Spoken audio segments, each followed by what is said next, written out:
इसमें ऐसा है कि ये जो अभी हम टॉपिक करेंगे ना, इसके 2 टॉपिक्स आपके सेमेस्टर 1 में हैं और बाकी सारी स्पेशल थ्योरी ऑफ रिलेटिविटी जो है वो नेक्स्ट सेमेस्टर में है। ठीक है, तो ये basically special theory of relativity का ओरिजिन है जो भी हम पढ़ने वाले हैं। इस स्टोरी के बाद आपको समझ आएगा कि आइंस्टाइन के दिमाग में वो आइडिया कैसे आया कि जब हम ऑब्जेक्ट्स को काफ़ी हाई स्पीड पे मूव करवाएंगे तो फिर वो न्यूटोनियन मैकेनिक्स को फॉलो नहीं करेंगे। इक्वेशंस जो हैं there will be different equations, तो वो कैसे आइंस्टाइन ने ड्राइव करी वो हम पहले स्टोरी को समझेंगे, ईथर क्या होता है उसके बारे में बात करेंगे और फिर हम उसके बाद एक एक्सपेरिमेंट प्रूव करेंगे, एक्सपेरिमेंट स्टडी करेंगे, Michelson-Morley experiment. Michelson-Morley experiment actually किया गया था ईथर की एग्जिस्टेंस को प्रूव करने के लिए, वो भी मैं आपको अभी समझाऊंगा। ठीक है, अभी हम बात करने वाले हैं ईथर के बारे में। देखिए क्या है, लोगों को ना लाइट को लेके बहुत सारे डाउट्स रहते थे जब ये रिसर्च स्टार्ट हुआ 19th सेंचुरी में। 19th सेंचुरी में आपने देखा कि आइंस्टाइन ने लाइट को एज ए पार्टिकल कंसिडर किया और फोटो इलेक्ट्रिक इफेक्ट को एक्सप्लेन कर दिया। फोटो इलेक्ट्रिक इफेक्ट में जो लॉज आ रहे थे उसके जो एक्सपेरिमेंटल ऑब्जर्वेशंस थी वो, अगर हम लाइट को वेव मान के चलें, ऐसे अगर लाइट एक वेव है तो उस केस में जब एक वेव किसी मेटल सरफेस पे स्ट्राइक करती है तो इलेक्ट्रॉन अगर इजेक्ट होगा तो उसको इजेक्ट होने में टाइम लगेगा। दूसरा, अगर लाइट एक वेव है तो वेव की इंटेंसिटी बढ़ाने से वेव की एनर्जी बढ़ जाती है, तो अगर इसकी एनर्जी बढ़ गई तो फिर इंटेंसिटी बढ़ाने से, वेव की इंटेंसिटी बढ़ाने से इलेक्ट्रॉन की भी जो काइनेटिक एनर्जी है वो भी इंक्रीज होनी चाहिए, लेकिन ऐसा नहीं हो रहा था। फोटो इलेक्ट्रिक इफेक्ट आपने पढ़ा हुआ है +2 क्लास में। Kinetic energy of emitted electron was not dependent on the intensity of the light, it depends upon frequency of light, है ना। तो इस तरह के कुछ जो लॉज थे, ठीक है। और तीसरी एक ऑब्जर्वेशन थी कि लाइट अगर एक वेव है तो उसको ना एनर्जी ट्रांसफर करने में थोड़ा टाइम लगेगा, ये नहीं कि ये गई उसी टाइम इलेक्ट्रॉन इंजेक्ट हो गया, तो थोड़ा टाइम लगना चाहिए, क्योंकि ये बेसिकली इलेक्ट्रिक और मैग्नेटिक फील्ड से बनी होती है वेव ना। तो इलेक्ट्रिक और मैग्नेटिक फील्ड से अगर बनी हुई है तो वो इलेक्ट्रिक फील्ड से पहले इलेक्ट्रॉन ऑसिलेट करेगा, फिर उसको इतनी एनर्जी मिल जाएगी कि एटम से इजेक्ट होगा, but that was instantaneous process. तो आइंस्टाइन ने बोला कि नहीं, लाइट वेव की तरह भी बिहेव करती है और पार्टिकल की तरह भी बिहेव करती है। बट ये था 19th सेंचुरी की बात, इससे थोड़ा और पीछे चले जाते हैं, ठीक है। सबसे पहले लाइट के बारे में डिस्कशन जब स्टार्ट हुई तो न्यूटन के टाइम पे हुई थी। न्यूटन ने भी लाइट को ना पार्टिकल्स की ही बनी हुई समझा था, कॉर्पस्कुलर थ्योरी बोलते हैं उसको। तो लाइट की जो अंडरस्टैंडिंग है, सबसे पहले न्यूटन ने बोला कि लाइट जो है वो पार्टिकल्स की बनी होती है, उसको कॉर्पस्कुलर थ्योरी ऑफ लाइट बोला जाता है, ठीक है। उसने थोड़ी चीजें उससे एक्सप्लेन करी, जैसे लॉज ऑफ रिफ्लेक्शन एक्सप्लेन किए, लॉज ऑफ रिफ्रैक्शन एक्सप्लेन किए। लाइट जो जो भी चीजें करती थी वो सारी एक्सपेरिमेंटल ऑब्जर्वेशंस इन चीजों को लेके एक्सप्लेन किए। उसके बाद ह्यूगन आ गया, जिसको आप हाइजेंस प्रिंसिपल बोलते हो, ठीक है। अब जो हाइजेंस थ्योरी थी ऑफ वेव प्रोपेगेशन, वो लाइट को मान के चलता था मैकेनिकल वेव, ठीक है। और कम से कम 200 साल लाइट को मैकेनिकल वेव ही समझा जाता था। मैकेनिकल वेव का मतलब है कि लाइट को भी ट्रेवल करने के लिए एक मीडियम चाहिए होता है। आपने ये सारी थ्योरी +2 क्लास में पढ़ी हुई है, उसमें आपको ये पढ़ाया जाता था कि लाइट जो है वो वेव फ्रंट्स की फॉर्म में ट्रेवल करती है और किसी एक आइसोट्रॉपिक होमोजीनियस मीडियम में वो जो वेव फ्रंट्स होते हैं वो इक्वी डिस्टेंस होते हैं सारे। अगर एक प्लेन वेव है तो प्लेन वेव के इस तरह के वेव फ्रंट्स होते हैं, ठीक है। तो वो ऑसिलेट करते हैं वेव फ्रंट्स और वो कहीं पे जाके स्ट्राइक करे। मान लो यहाँ पर एक ग्लास स्लैब है, तो जब ये यहाँ पे जाके स्ट्राइक करते हैं तो फिर उसमें बेंडिंग हो जाती है। बेंडिंग होने के बाद जैसे ये नॉर्मल बन गया, this is normal and this is incident ray, ठीक है। ये एंगल ऑफ इंसिडेंस हो गया और फिर ये बेंड हो जाते हैं वेव फ्रंट थोड़े से ऐसे, ठीक है। तो वो वेव फ्रंट्स की हेल्प से भी हम laws of reflection, laws of refraction वो सारे एक्सप्लेन करते थे। तो काफी देर तक लाइट को मैकेनिकल वेव समझा जाता रहा, ठीक है। ओके, उसके बाद फैराडे ने laws of electromagnetic induction, Faraday ने कुछ एक्सपेरिमेंट्स किए, हाँ। उसके बाद फैराडे ने कुछ एक्सपेरिमेंट्स किए और फैराडे ने जो एक्सपेरिमेंट्स किए वो एक्सपेरिमेंट भी बहुत जबरदस्त एक्सपेरिमेंट थे उनके रिजल्ट, क्योंकि उसने क्या देखा कि इलेक्ट्रिक फील्ड और मैग्नेटिक फील्ड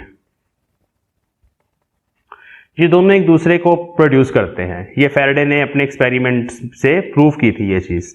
थोड़ा सा रिकॉल करें तो आपने ये देखा था कि अगर आपके पास एक लूप है वायर की बनी हुई, कंडक्टिंग वायर है, उसकी लूप बना दी मैंने,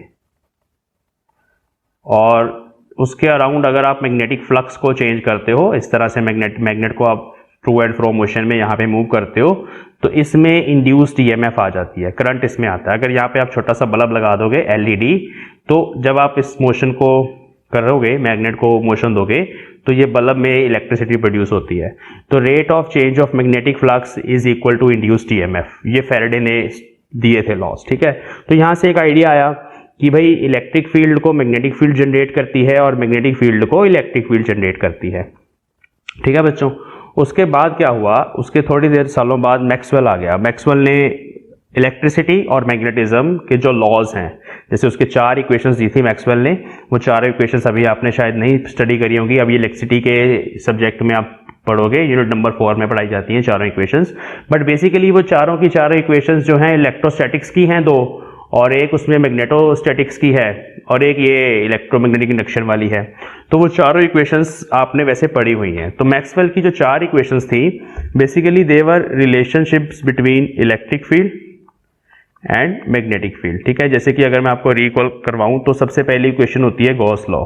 वो गॉस लॉ को ही फर्स्ट इक्वेशन बोलता था इलेक्ट्रोस्टैटिक्स की। तो गॉस लॉ को आपने वैसे पढ़ा हुआ है, ये मैं इंटेग्रल फॉर्म में लिख रहा हूँ इक्वेशन को।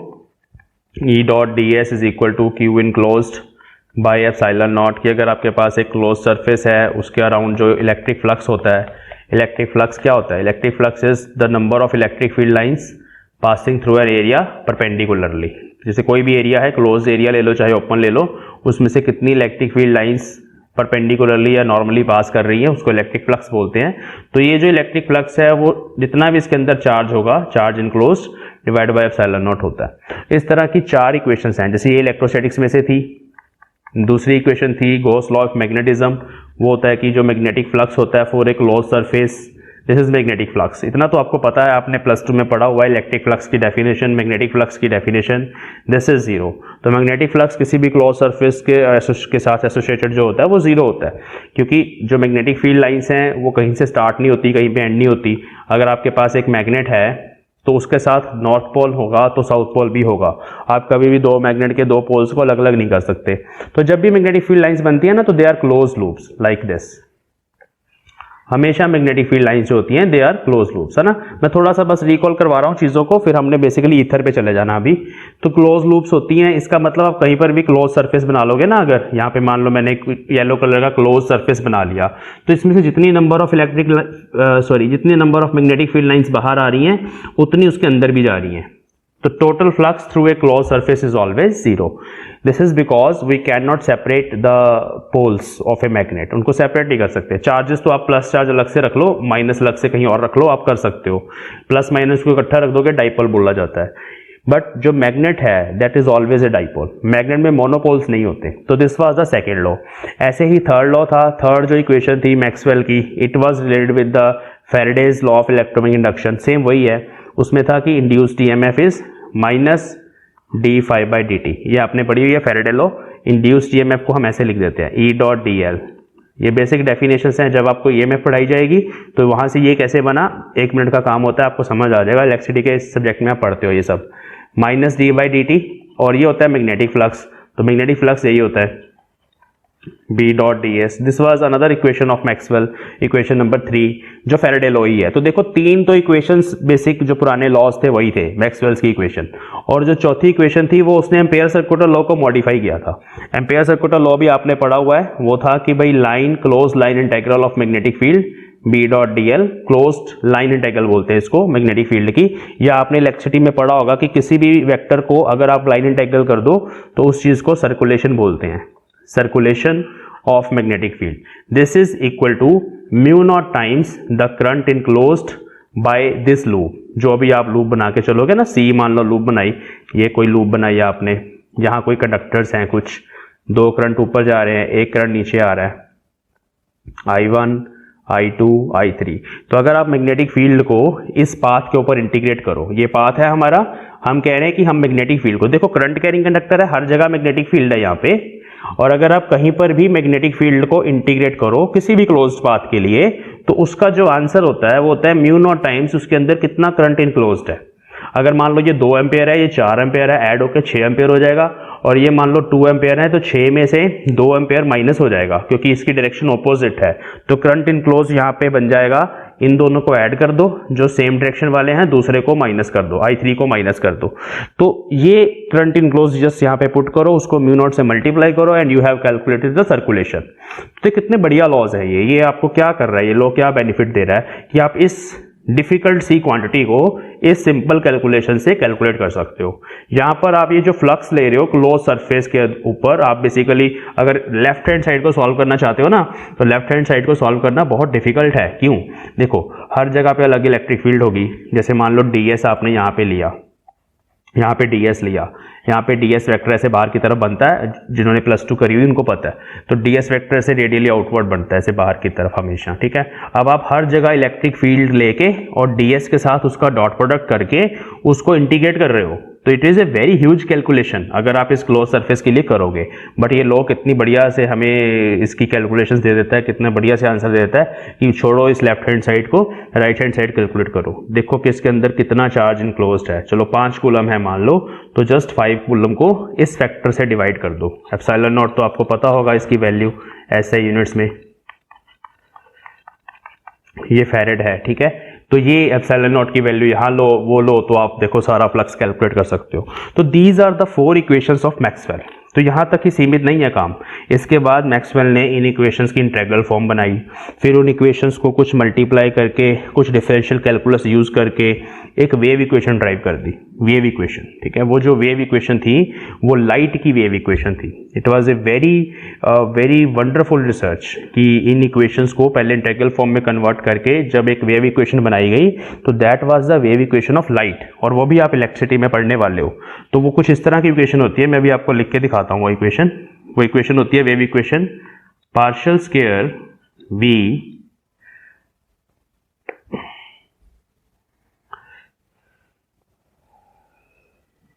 पार्शियल स्क्वायर फाई लिख देता हूं मैं। Phi is the electric potential,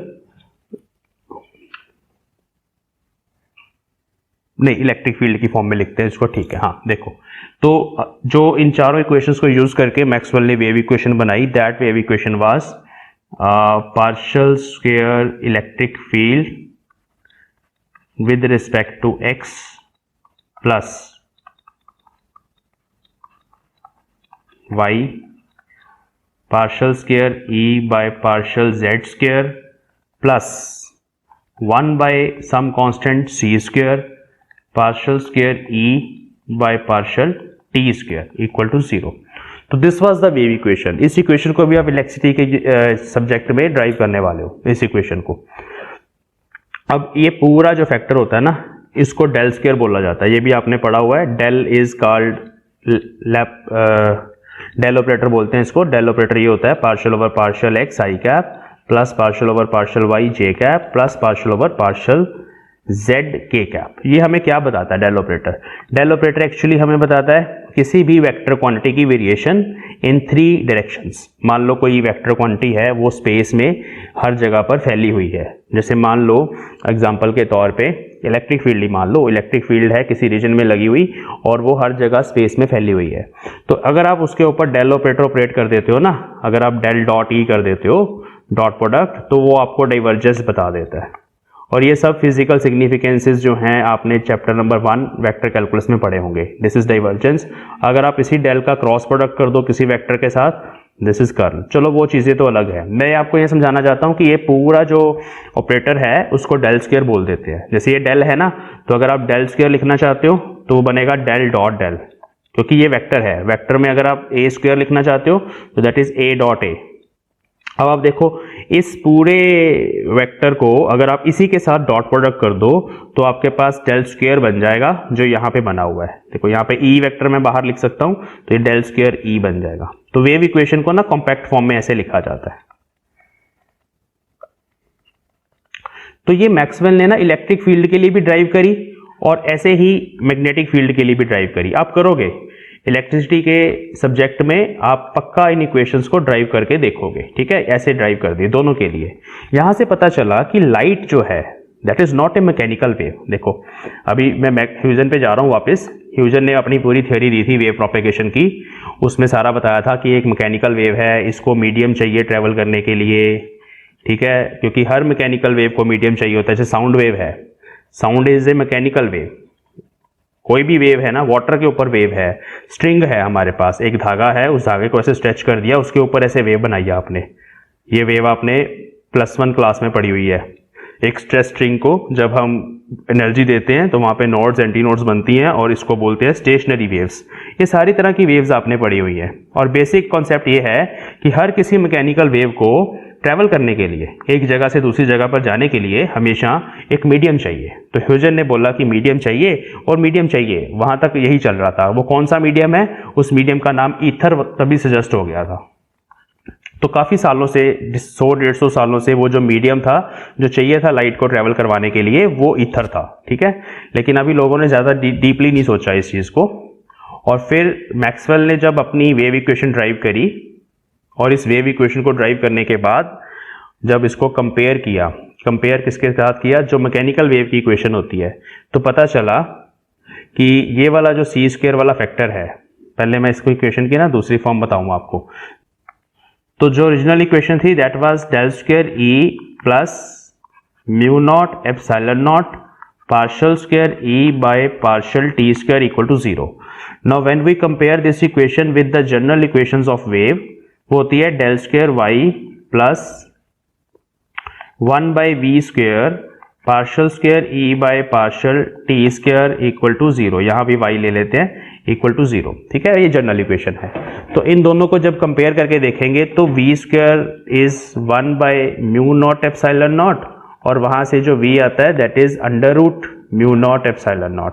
तो मैक्सवेल के अकॉर्डिंग जो लाइट है, जो कोई भी इलेक्ट्रोमैग्नेटिक वेव है, लाइट को छोड़ दो, लाइट एक पार्ट है इलेक्ट्रोमैग्नेटिक स्पेक्ट्रम का, कोई भी इलेक्ट्रोमैग्नेटिक वेव अगर है तो उसकी जो वेलोसिटी है वैक्यूम में, क्योंकि ये दोनों पैरामीटर्स वैक्यूम के हैं, वो इसके बराबर होनी चाहिए, इस फैक्टर के बराबर। और जब यहाँ पर हमने वैल्यूज पुट करी μ0 ε0, अगर आप यहाँ पे पुट करोगे तो यू विल सी कि जो v की वैल्यू आती है that is 3 × 10⁸ metre per second in vacuum, ठीक है। And this was the experimentally calculated speed of light. Experimentally भी यही स्पीड ऑफ लाइट कैलकुलेट करी हुई थी। तो इस तरह से मैक्सवेल ने प्रूफ कर दिया कि light is an electromagnetic wave, क्योंकि उसकी वेव इक्वेशन बन गई। और उस इलेक्ट्रोमैग्नेटिक वेव की जो स्पीड है in a medium that is 3 × 10⁸ metre per second. और नंबर 3 कि लाइट को ट्रेवल करने के लिए कोई मीडियम नहीं चाहिए, क्योंकि यहाँ पर ये जो पैरामीटर्स हैं μ0 ε0, ये पैरामीटर्स जो हैं they are the parameters of vacuum. तो वैक्यूम से लाइट ट्रेवल करके अर्थ तक आ सकती है। अब एक ईथर है हमारे पास, एक थियरी बोल रही है कि ईथर एग्जिस्ट करना चाहिए, ठीक है, ईथर होना चाहिए, लाइट को ट्रेवल करने के लिए मीडियम चाहिए। और दूसरी थियरी कह रही है मैक्सवेल की कि लाइट सन से अर्थ तक जब पहुंचती है उसको रास्ते में कहीं पर भी मीडियम नहीं चाहिए, देयर इज ओनली वैक्यूम, और लाइट वैक्यूम में से ट्रेवल करके आती है। एक तो ये हो गया कि भाई मैक्सवेल ने speed of light is an electromagnetic wave proof कर दिया, स्पीड ऑफ लाइट भी कैलकुलेट कर ली थ्योरेटिकली 3 × 10⁸ मीटर पर सेकेंड, और एक्सपेरिमेंटली कैलकुलेटेड स्पीड भी इतनी ही थी। तो ये लॉज जो हैं एस्टेब्लिश हो गए। अब उस टाइम पर भी लोगों ने यही समझा कि ठीक है लाइट एक इलेक्ट्रोमैग्नेटिक वेव है, it is not a mechanical wave, ये बात समझ आ गई। लेकिन अभी भी हो सकता है कि उसको ट्रैवल करने के लिए मीडियम चाहिए, क्योंकि पहले से ही यही आइडिया चला आ रहा है स्टार्टिंग से ही कि लाइट एक मैकेनिकल वेव है, ट्रैवल करने के लिए मीडियम चाहिए। इवन हर एक वेव को ट्रैवल करने के लिए मीडियम चाहिए होता है, जो भी मतलब अभी तक थिंकिंग बनी हुई थी वेव्स की, क्योंकि वेव्स यही पढ़ाया जाता था और अभी भी यही पढ़ाया जाता है कि वेव एक डिस्टर्बेंस होती है जो किसी मीडियम में से ट्रैवल करती है। एक पार्टिकल अपनी डिस्टर्बेंस दूसरे पार्टिकल को देता है, फिर वो पार्टिकल अपने अगले वाले पार्टिकल को देता है, इसको वेव बोलते हैं। जैसे एक लाइन में साइकिल्स लगे होते हैं ना, साइकिल स्टैंड पे, और अपने एक साइकिल को धक्का मारा तो वो आपने डिस्टर्बेंस दे दी तो वो वेव बन जाती है, वो सारे साइकिल जितने भी लाइन में लगे हुए हैं सब गिर जाते हैं इकट्ठे, शायद आपने ये चीज़ ऑब्जर्व करी हो, तो इसको वेव बोलते हैं। तो फिर लोगों ने उस टाइम पर भी ये अभी प्रूफ करने की कोशिश करी कि नहीं, ईथर एग्जिस्ट करता है और ईथर को एग्जिस्ट करने के लिए हमें उसको प्रूफ करना है, मतलब लोगों ने ट्राई करा। तो दो बंदे थे, माइकलसन और मोरले, उन्होंने ट्राई किया ईथर की एग्जिस्टेंस को प्रूफ करने के लिए, बट कितने साल वो एक्सपेरिमेंट करते रहे और ये लास्ट में प्रूफ हुआ कि ईथर एग्जिस्ट नहीं करता और लाइट जो है वो वैक्यूम में से ट्रैवल करके आती है, वहां पे कोई मीडियम नहीं है। तो अभी हम थोड़ा ईथर पे जाएंगे कि ये आइडिया जो था ईथर का, ये क्यों उनके दिमाग में आया और कैसे उन्होंने प्रूफ किया कि ईथर एग्जिस्ट नहीं करता। अभी हमने देखा था कि भाई मैक्सवेल ने ये प्रूफ कर दिया कि light is an electromagnetic wave, वो मैकेनिकल वेव नहीं है। लाइट की स्पीड उसने कैलकुलेट कर ली with the help of some equations, wave equation derive करी, वहाँ पर उसको जनरल इक्वेशन से जब हमने कंपेयर किया, मैक्सवेल ने कंपेयर किया, उसने देखा कि लाइट की स्पीड जो है वो इस फैक्टर से हम कैलकुलेट कर सकते हैं, √μ0ε0, और वहाँ से फिर निकल के आया कि light can travel through empty space, क्योंकि ये तो पता ही था कि सन से लेके अर्थ तक लाइट आ रही है हमारे पास, और वहाँ से लेके यहाँ तक वैक्यूम है। मतलब कुछ ऐसा है जो बिल्कुल नज़र नहीं आता, बिल्कुल खाली है, हम उसको वैक्यूम ही कहते हैं। ठीक है, इसके अलावा कुछ और भी प्रॉब्लम्स थी कि लाइट एक मैकेनिकल वेव, अभी देखो यहाँ से प्रूफ होता है कि जब लाइट अगर सन से अर्थ तक आ रही है तो उसको ट्रैवल करने के लिए मीडियम नहीं चाहिए, वैक्यूम चाहिए। बट ये आइडिया बहुत ज़्यादा देर से, पिछले 200 सालों से लोगों के दिमाग में था कि कोई भी वेव है ना, उसको ट्रैवल करने के लिए मीडियम चाहिए ही चाहिए। जैसे मैंने बताया कि ह्यूगन भी लाइट को, हाइजन जो था वो लाइट को एक मैकेनिकल वेव ही मान के वेव फ्रंट थ्योरी पे उसने बताया था कि वेव लाइट कैसे प्रोपेगेट करती है। ठीक है, तो अब जो प्रॉब्लम्स आ रही थी, जो हमारे पास कुछ फैक्ट्स आ रहे थे, जिनके बेसिस पर लोगों ने ईथर को सर्च करने की कोशिश करी और special theory of relativity develop हुई, वो ये फैक्ट्स मैंने आपके सामने लिखे हैं। सबसे पहला फैक्ट तो ये था कि जो लॉज ऑफ मैकेनिक्स थे, अगर मान लो गैलीलियन ट्रांसफॉर्मेशन ऐसी ट्रांसफॉर्मेशंस हैं जो सारे इनर्शियल फ्रेम्स में वैलिड हैं, तो क्या होता है कि किसी भी ट्रांसफॉर्मेशन के लिए जो लॉज ऑफ फिजिक्स हैं, बेसिक लॉज ऑफ फिजिक्स, वो नहीं वेरी करने चाहिए। फॉर एग्जांपल, अगर कोई भी लॉ ऑफ नेचर है, फिजिक्स को छोड़ो, फिजिक्स के भी लॉ तो नेचर के ही है ना, अगर एक फ्रेम में कुछ वेरिएशंस हो रही हैं, कुछ प्रोसेस है, मान लो आप टाइम को मेजर कर रहे हो या आप मास को मेजर कर रहे हो, लॉज ऑफ फिजिक्स इसको बोला जाता है, तो वो किसी भी फ्रेम से मेजर करो, that must be same. Galilean transformation बनाई लोगों ने, गैलीलियन ट्रांसफॉर्मेशन को अप्लाई किया लेंथ पे, देखा कि लेंथ दोनों ही फ्रेम से सेम आ रही है, इनवेरिएंट है। मास मेजर किया, मास भी दोनों फ्रेम से इनवेरिएंट है। टाइम को मेजर कर रहे हैं, टाइम इंटरवल को, दैट इज ऑल्सो इनवेरिएंट।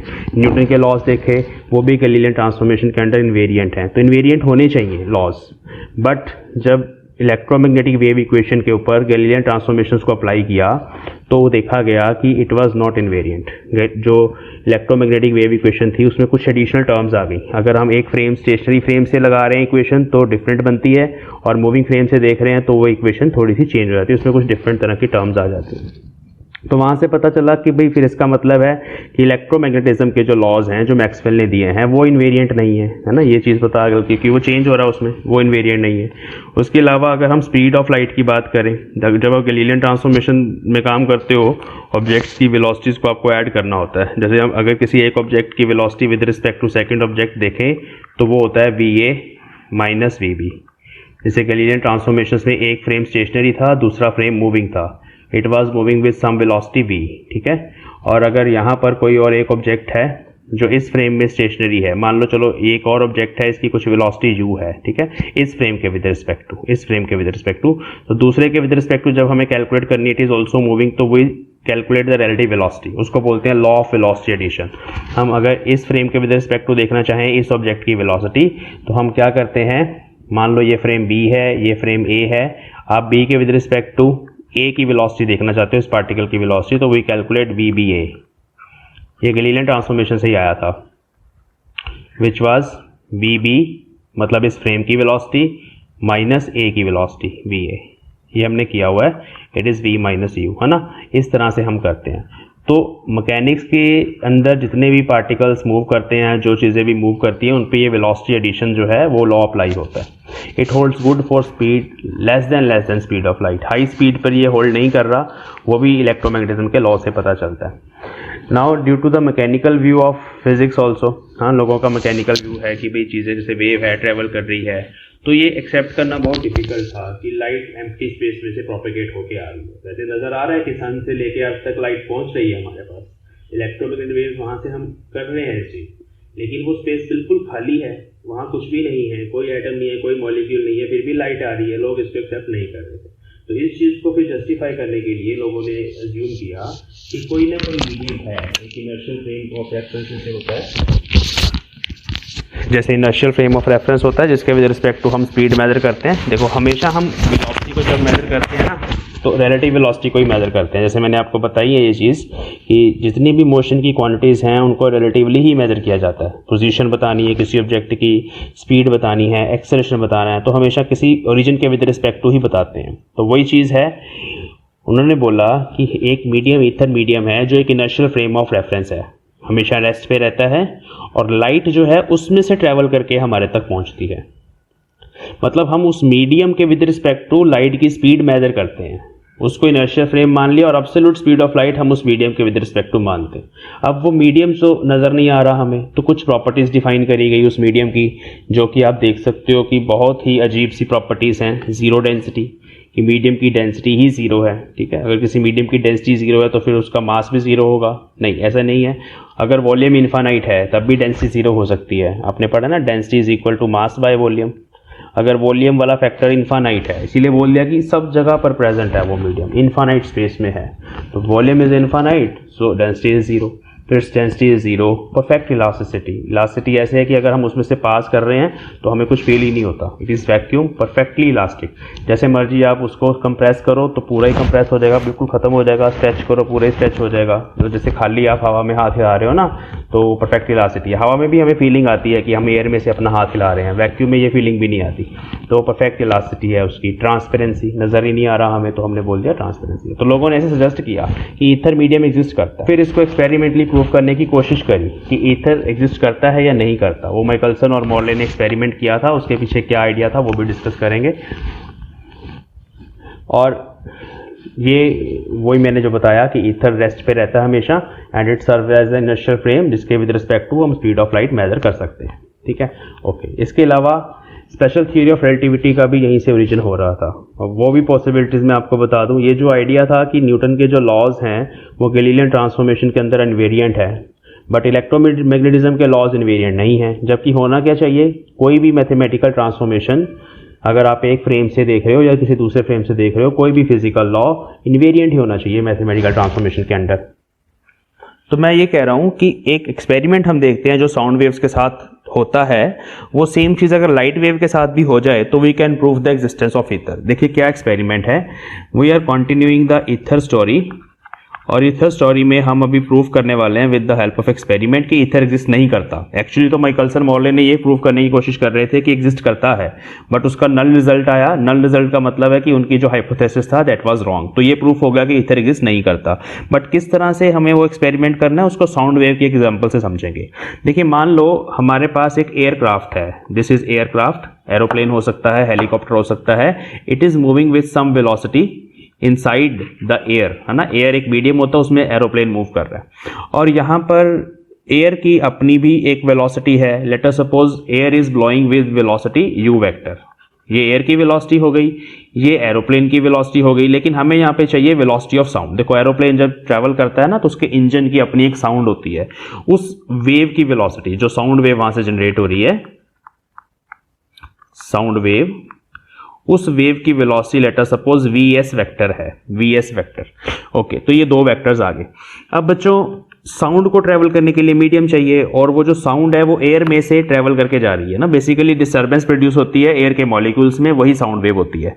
तो एयर की अपनी एक वेलोसिटी है यहाँ पे यू वेक्टर। तो जब भी ये वाला ऑब्जर्वर जो इस एरोप्लेन के अंदर बैठा है, जब भी ये अपने ही एरोप्लेन की साउंड की वेलोसिटी को, मतलब वीएस को मेजर करेगा, तो उसको कैसे मेजर करेगा, उसको मेजर करने के लिए गैलीलियन ट्रांसफॉर्मेशंस लगानी पड़ेंगी या रिलेटिव वेलोसिटी का कॉन्सेप्ट यूज करना पड़ेगा। देखिए इसकी साउंड वेव खुद वीएस वेलोसिटी से चल रही है, और इसको ट्रेवल करने के लिए मीडियम चाहिए, जो मैं यहाँ पे बना रहा हूँ एयर, ये एयर है, ठीक है, इमेजिन कर लो इसको, और एयर खुद फ्लो कर रही है with some velocity U vector. अब अगर ये वीएस वेक्टर और यू वेक्टर दोनों सेम डायरेक्शन में हुए, तो ये जो वेलोसिटी ऑफ साउंड है ये कैसे आएगी, the velocity observed by the observer, जो ऑब्जर्वर ने वेलोसिटी दी है ना, उसको मैं ऐसे लिख लेता हूं, velocity of sound with respect to observer of aeroplane,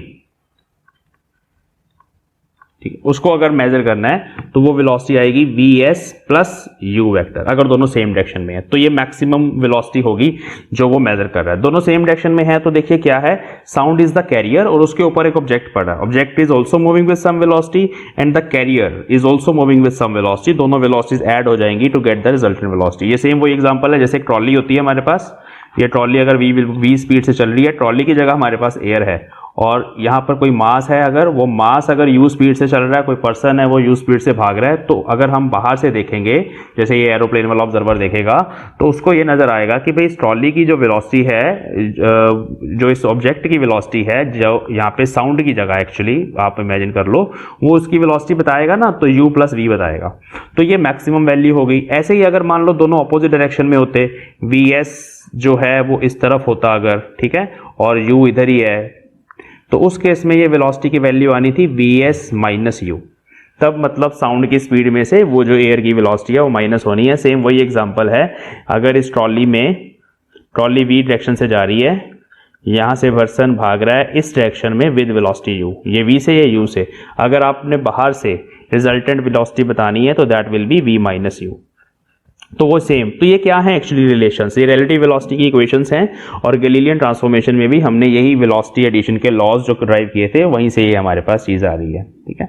okay, तो लेट अस सपोज यहाँ तक ठीक है ना। तो साउंड के साथ ये एक्सपेरिमेंट होल्ड करता है, हमेशा ऐसा होगा, इसलिए हो रहा है क्योंकि साउंड को ट्रैवल करने के लिए ईथर चाहिए, साउंड को, ये इसलिए हो रहा है क्योंकि साउंड को ट्रैवल करने के लिए मीडियम चाहिए, और वो जो मीडियम है वो खुद किसी स्पीड से मूव कर रहा है, ठीक है। तो इसका मतलब है according to this experiment the observer of aeroplane,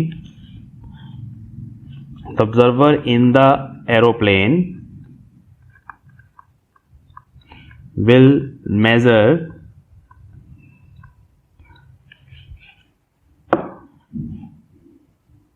different values of velocity of sound, will measure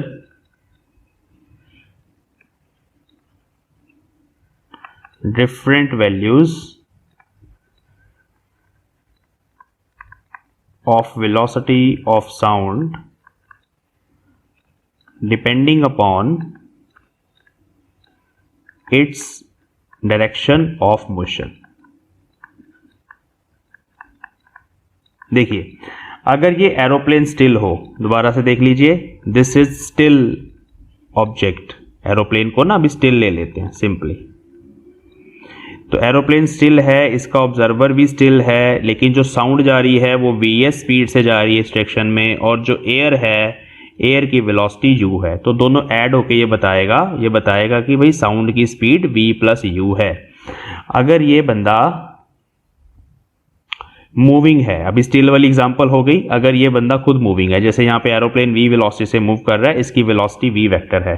अब अगर ये बताएगा साउंड की स्पीड को इन दिस केस, तो वो क्या बताएगा, वो बताएगा v vector plus vs vector plus u, ये आंसर आएगा। उसमें अपनी वेलोसिटी भी ऐड हो जाएगी क्योंकि वो खुद भाग रहा है, तीनों वेलोसिटीज का जो रिजल्टेंट आएगा वो बताएगा कि this is the velocity of sound now in this case, ठीक है। यहाँ पे u वेक्टर जो है, this is the speed of air medium, speed of medium, या वेलोसिटी लिख लो, this is velocity of sound and this is velocity of observer, ठीक है। ओके, ये वाला जो इतना फैक्टर है vs प्लस u, ये इन दोनों की डायरेक्शंस पे डिपेंड करता है। इसकी मैक्सिमम वैल्यू है vs प्लस u जब दोनों सेम डायरेक्शन में होंगे, साउंड और मीडियम, और इसकी मिनिमम वैल्यू है vs माइनस u। तो देयर इज द रेंज, ठीक है, ये मैक्सिमम मिनिमम रेंज है इसकी। ओके, अगर ये बंदा स्टिल है तो ये दो रेंज के बीच में ही वो आंसर देगा आपको। अगर वो खुद मूविंग है तो उसमें अपनी वेलोसिटी, उसके फ्रेम की वेलोसिटी इसमें ऐड हो जाएगी, तो it will have different answers. He will tell you कि भाई स्पीड ये है depending upon the direction of its on motion. तो यही लाइन लिखी है कि जो ऑब्जर्वर है एरोप्लेन के अंदर वो different values of velocity measure करेगा depending upon the direction of motion. अब सेम चीज अगर हम लाइट के लिए देखें,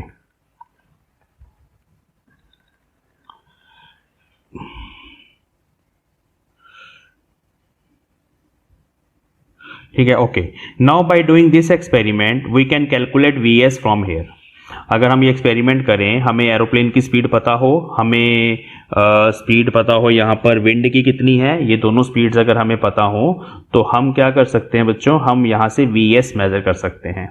मान लो एयर मूव नहीं कर रही, इफ एयर इज स्टिल, अगर एयर खुद स्टिल है तो फिर u 0 हो जाएगा, तब भी वो जो बंदा है वो velocity of sound with respect to observer, वो जो वेक्टर होगा दैट विल बी साउंड की वेलोसिटी प्लस ऑब्जर्वर की वेलोसिटी वी वेक्टर, इससे आएगा। ठीक है, इन दोनों की डायरेक्शन पे डिपेंड करता है। तो यहाँ से अगर हम इस चीज़ को मेजर कर लें, velocity of sound with respect to observer, इसको मेजर कर लें, ऑब्जर्वर ने वहाँ पे कोई डिवाइस लगा रखा अपने एरोप्लेन के अंदर, वो उसको मेजर कर रहा है, तो ये चीज़ हमारे पास आ गई।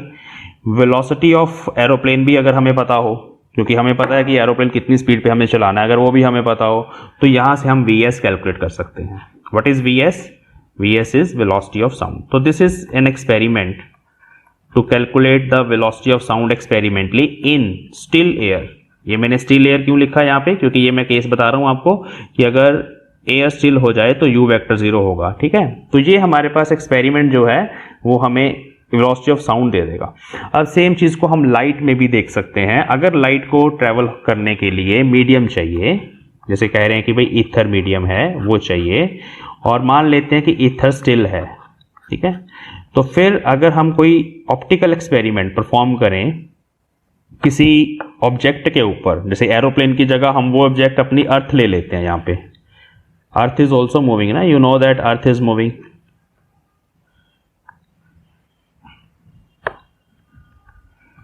तो एरोप्लेन की जगह हम अर्थ इमेजिन कर लेते हैं, ठीक है, अर्थ इज मूविंग। यहां पर कोई लेजर लाइट ले लेते हैं, लेजर लाइट से लाइट निकल रही है तो लाइट की वेलोसिटी c है, earth is moving with some velocity v। अब जहां पे हमारे पास vs था वेलोसिटी ऑफ साउंड, उसकी जगह स्पीड ऑफ लाइट c ले लिया हमने, और जहां पे वेलोसिटी ऑफ एरोप्लेन था उसकी जगह हमने वेलोसिटी ऑफ अर्थ ले लिया। वेलोसिटी ऑफ अर्थ भी कम नहीं होती, आपको पता है 10⁻⁻⁴c होती है। This is the velocity of earth moving in the vacuum. But अगर आप ईथर मान रहे हो तो आप ऐसे इमेजिन कर सकते हो कि जैसे एरोप्लेन हवा के अंदर घूम रहा है, वैसे ही हमारी अर्थ जो है वो ईथर के अंदर जा रही है।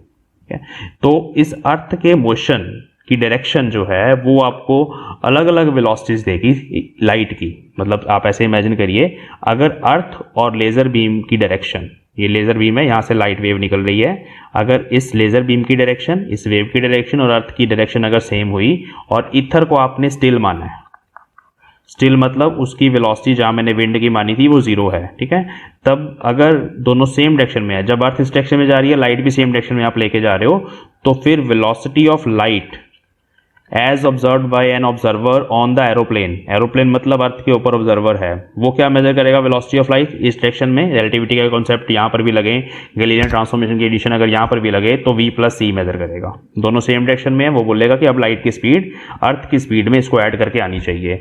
और अगर मान लो इसके ऑपोजिट हम चले जाएं, लेजर लाइट की डायरेक्शन रिवर्स कर देते हैं दूसरी सिचुएशन में, मान लेते हैं कि अर्थ हमारी उधर ही जा रही है, बट अभी लेजर लाइट जो है यहाँ लेजर बना देते हैं, वो अपोजिट डायरेक्शन में वेव भेज रहा है, ठीक है, और सी इस डायरेक्शन में है। अब अगर ऑब्जर्वर मेजर करेगा लाइट की स्पीड, ये ऑब्जर्वर वहीं पे बना देते हैं, फिर से इसने मेजर करी, तो उस केस में लाइट की स्पीड आनी चाहिए v माइनस सी, क्योंकि these two things are moving in opposite direction.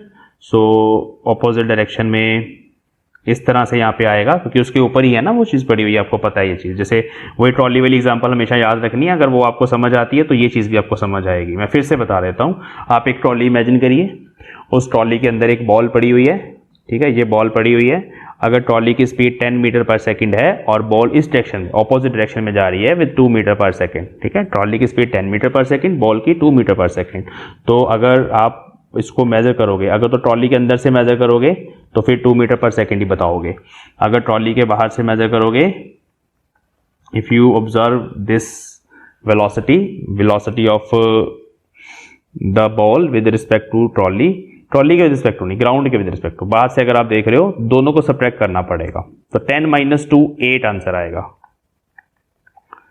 वही सेम चीज है, अगर हम इसको यहां से मेजर करेंगे तो v माइनस सी आंसर आना चाहिए लाइट की स्पीड का। तो मतलब लाइट की जो स्पीड है that is varying from v minus C to v plus C. इस एक्सपेरिमेंट को यहाँ पे परफॉर्म करके अर्थ के ऊपर अगर हम दो अलग अलग वेलोसिटीज निकाल पाएं, इनमें डिफरेंस कैलकुलेट कर पाएं, तो आप वहां से स्पीड ऑफ लाइट कैलकुलेट कर सकते हो, ठीक है। तो ये बेसिक फंडा था।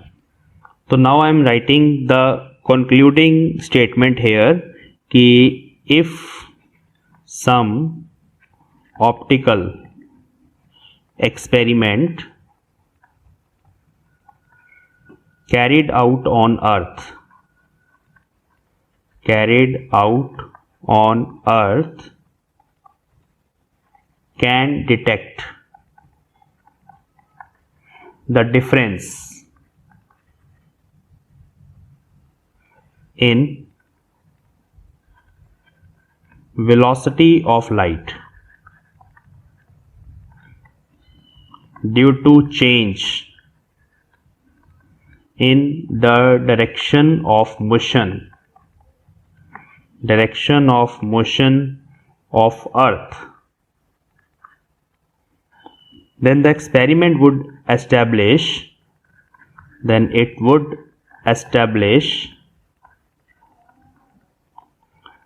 the existence of ether as an inertial frame.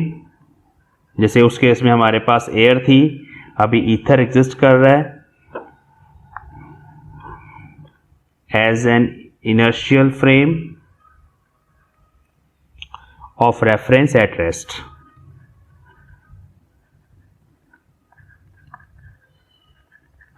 जैसे कि लास्ट एक्सपेरिमेंट में एयर को ट्रेवल करने के लिए मीडियम चाहिए होता है, तो हम अगर एयर को स्टिल मान लें तो velocity of sound with respect to observer इस इक्वेशन से आती है। अगर दोनों की डायरेक्शन सेम है Vs और V तो प्लस होके आएगी, और अगर ऑपोजिट है तो माइनस होके आएगी। वहाँ से हम एक प्रूफ कर देते हैं कि भाई एयर जो है वो एक इनर्शियल फ्रेम है और उसके विद रिस्पेक्ट टू एयर और जो साउंड है वो एयर में से ट्रैवल करके जाती है, उसको ट्रैवल करने के लिए मीडियम चाहिए। वहाँ पे हमने एयर को एस्टेब्लिश कर दिया कि air is an inertial frame. उस फ्रेम की वेलोसिटी अगर चेंज करोगे, एयर की वेलोसिटी अगर आप चेंज करोगे तो साउंड की वेलोसिटी भी चेंज होगी, जो मैंने अभी आपको समझाया। सेम ही सेंस में अगर यहाँ पर भी ये डिफरेंस निकाल लिया जाए, एक केस में हम v माइनस सी कैलकुलेट कर रहे हैं, एक केस में v प्लस सी। यहाँ v माइनस सी की बजाय ना c माइनस वी लिखेंगे, c बड़ा होता है, v कम होता है, छोटा होता है, तो ऐसे लिखेंगे। तो ये दो वेलोसिटीज आई, एक v2 आ गई और एक v1 आ गई, दोनों डिफरेंट है ना। और अगर हम ये डिफरेंस फाइंड कर पाएँ कि अर्थ हमारी मूव कर रही है ईथर के अंदर से, इमेजिन कर लेते हैं अभी ईथर है ही है, जैसे माइकल मॉर्ले ने माना, तो जब अर्थ और स्पीड, अर्थ की डायरेक्शन और लेज़र बीम की डायरेक्शन सेम होगी तब वेलोसिटी कुछ और आनी चाहिए, और जब अपोजिट होगी तब वेलोसिटी कुछ और आनी चाहिए। और ये एक्सपेरिमेंट अगर हम परफॉर्म कर लें किसी तरीके से और डिफरेंस फाइंड कर पाएँ वेलोसिटीज़ में, तो वहाँ से ईथर जो है वो एग्जिस्ट करता है, ये प्रूफ हो जाएगा। बट अगर डिफरेंस नहीं कैलकुलेट कर पाए आप, ठीक है, मतलब अगर यहाँ v माइनस सी और v प्लस सी, मतलब डायरेक्शन को चेंज करने से, किसकी डायरेक्शन को चेंज करने से, बीम की डायरेक्शन को चेंज करने से या अर्थ की डायरेक्शन को चेंज करने से, ईथर में से कोई चेंज नहीं आता वेलोसिटी के ऊपर, तो फिर मतलब ईथर एग्जिस्ट नहीं करता।